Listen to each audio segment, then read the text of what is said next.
Hello बच्चों, let's see the question. The question is when a force retards the motion of a body, work done by the force on the body is. So we see the what is the work done. So हमारे पास की concept हो जाएगा. की concept is a work done of a body.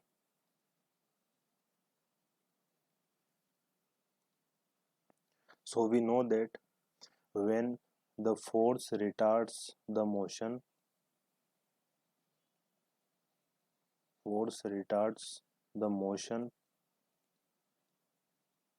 so the work done is negative because the force is, जो हमारा force होगा वो opposite direction में वर्क करेगा.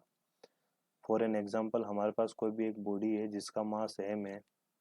अगर इसके अपोजिट डायरेक्शन में कोई रिटार्ड्स, मतलब ये आगे जाने की कोशिश कर रहा है और कोई इसे force f, small f force इसको रोक रहा है, रिटार्ड कर रहा है, इसको अपोजिट डायरेक्शन में भेज रहा है, तो ये फोर्स की डायरेक्शन उल्टी है. इसका मतलब जो हमारा वर्क डन होगा वो नेगेटिव होगा. But we know that the work done is depend on the angle that is formed by force and displacement.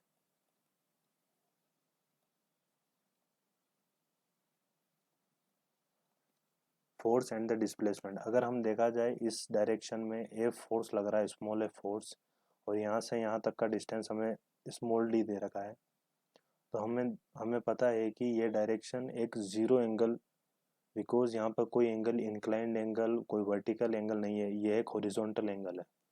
तो हमें पता है कि वर्क का फॉर्मूला होता है F into distance into cos theta.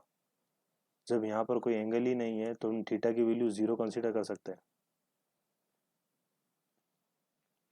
तो हमारे पास जो वर्क डन होगा that is multiplied by cos zero. Cos zero हमारे पास 1 होता है, तो हमारा वर्क डन होगा वह बिल्कुल जीरो होगा.